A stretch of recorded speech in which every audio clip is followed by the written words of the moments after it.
Hey, how's it going? Dylan here, and today I'll be reviewing A Cure for Wellness.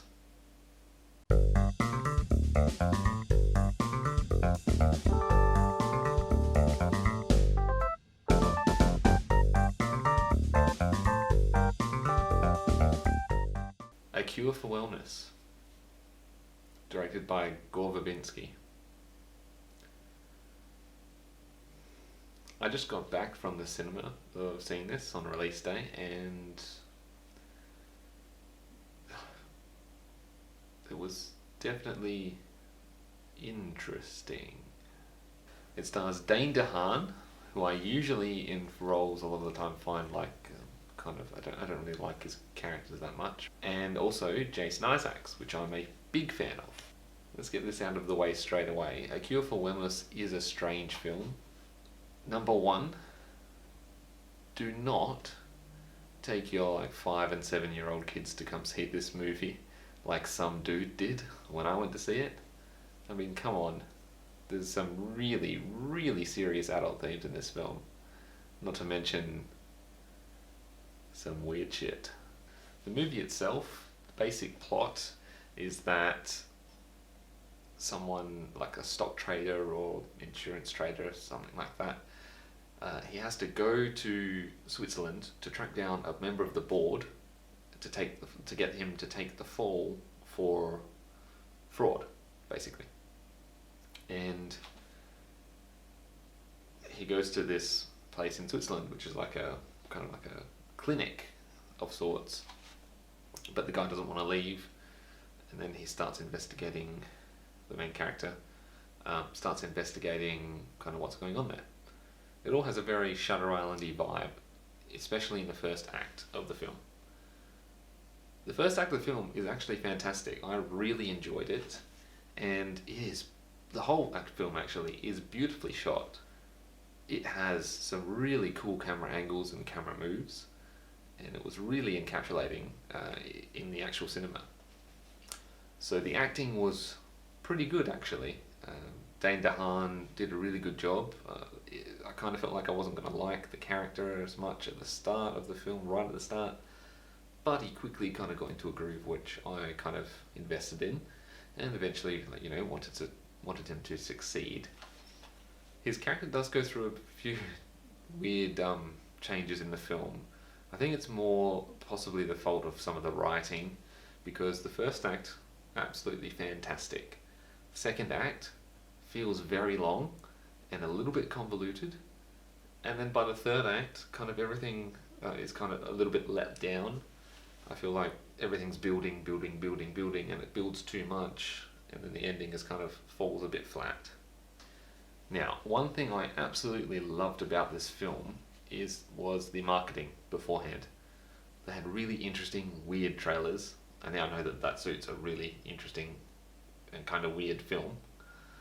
But the trailers didn't actually give away anything in particular, especially of a lot of your main story points. There are a lot of things in this movie that you might not get from the trailer, of a more adult nature. Usually with films, gore doesn't bother me. I can watch pretty much anything when it comes to gore, torture porn, all that kind of stuff, Saw and all that, doesn't bother me at all.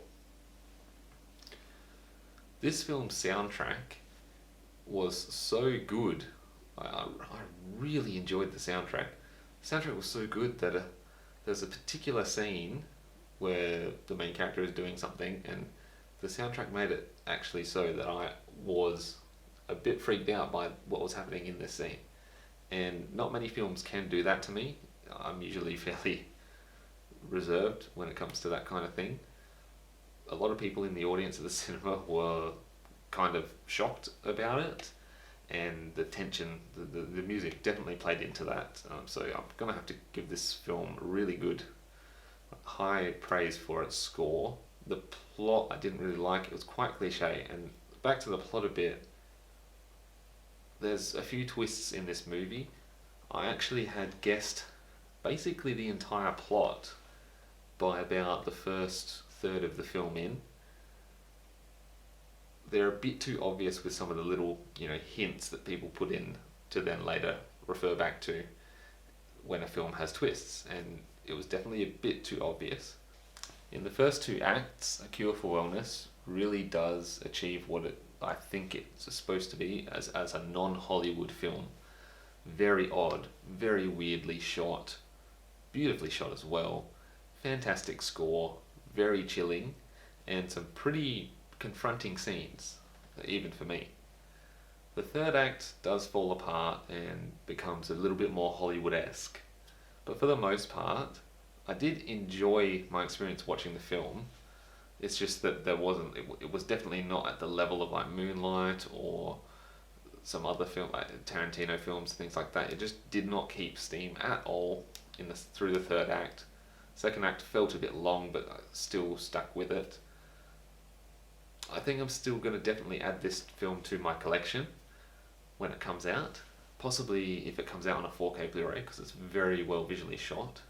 So I'm going to give A Cure for Wellness a 7 out of 10.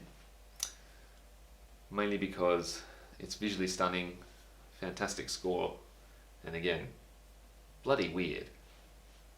Hope you enjoyed my thoughts and score on A Cure for Wellness. Go check out the trailer if you haven't already. I'll link it below. And definitely go check out the film if it looks interesting. The trailer for me definitely made me want to see it. And I actually chose to see this over Life, which is coming out next week. So props to the marketing department because they really did a good job. As always guys, if you enjoyed the video, give it a like, the thumbs up button down below, and subscribe if you want to see more content from me every day. I'm trying to get better with my continuous speaking. I've been told it's getting better. Who knows though, to me I always sounded extremely awkward. But anyway, hope you enjoy your night or morning, depending on what time zone you're in, and have fun. I'll see you all next time.